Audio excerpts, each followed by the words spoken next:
Hi, എൻ്റെ പേര് Peter park. ഞാൻ പറയാൻ പോകുന്നത് കേട്ടാൽ എനിക്ക് ഭ്രാന്താണെന്ന് നിങ്ങൾക്ക് തോന്നും. പക്ഷെ അതാണ് സത്യം. നീയാണോ സ്പൈഡർമാൻ? നീ ഇതാരോടും പറയരുത്, നമുക്കിടയിൽ സീക്രട്ട് ആയിരിക്കണം അത്. Okay. Thank you. Everybody good?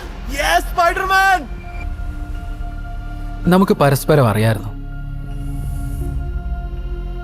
കാരണം നമ്മള് ഒന്നിച്ചായിരുന്നു.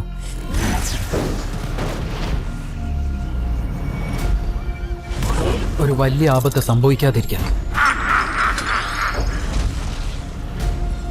ഞാൻ അന്ന് ആ ആപത്തിനെ തടയാൻ എൻ്റെ മുന്നിൽ ഒരേ ഒരു വഴിയേ ഉണ്ടായിരുന്നു.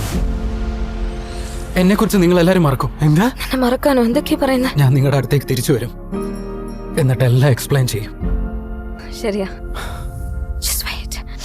ഐ ലവ് നീ അതിപ്പോ പറയണ്ട, വീണ്ടും കാണുമ്പോ പറഞ്ഞാൽ മതി. എൻ്റെ പേര് പീറ്റർ പാർക്ക്. എനിക്ക് ഒരു കപ്പ് കോഫി വേണം. നിങ്ങൾക്ക് എന്തെങ്കിലും വേണം? ഞാനിത് ഒരിക്കലും നിനക്ക് തരില്ലായിരിക്കും. നോ, ഞാനിത് എഴുതിയത് എനിക്ക് വേണ്ടി തന്നെ ആയിരിക്കാം. അത് തന്നെ ആയിരിക്കാം എൻ്റെ റെസ്പോൺസിബിലിറ്റി. സത്യത്തെ അക്സെപ്റ്റ് ചെയ്ത് ജീവിക്കുക.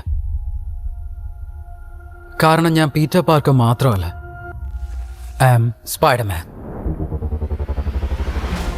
നമുക്ക് നിയന്ത്രിക്കാൻ കഴിയാത്തൊരു അപകടത്തെയാണ് നമ്മൾ നേരിടുന്നത്. നിനക്കിപ്പോ ഇതിന്റെ ആവശ്യമുണ്ടോ സ്കോർപ്പിയൻ? ഞാൻ സ്കോർപ്പിയൻ ആണെന്നാണോ നീ വിചാരിച്ചത്? Doctor banner? ബാനറില്ല, ആൾക്ക് മാത്രം.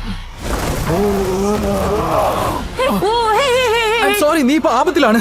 നീ സേഫ് ആയിരിക്കുമെന്ന് ഞാൻ വാക്ക് തരാം. പ്ലീസ്, നീ ഇപ്പൊ എന്നെ വിശ്വസിച്ചേ പറ്റൂ. Come on. ഫൈൻ. നിനക്ക് മാത്രമേ അതിനെ എതിർക്കാൻ കഴിയൂ.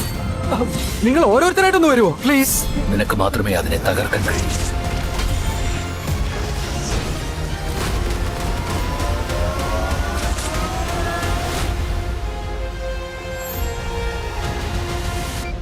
എന്റെ സ്പൈഡി ട്രാക്കർ ആപ്പ് പറയുന്ന സ്പൈഡർമാൻ നമ്മുടെ തൊട്ടടുത്ത് തന്നെ ഉണ്ടെന്നാ. ഓയാ, അതിനൊരു സാധ്യതയില്ലല്ലോ. ഞാനടുത്തുണ്ട്.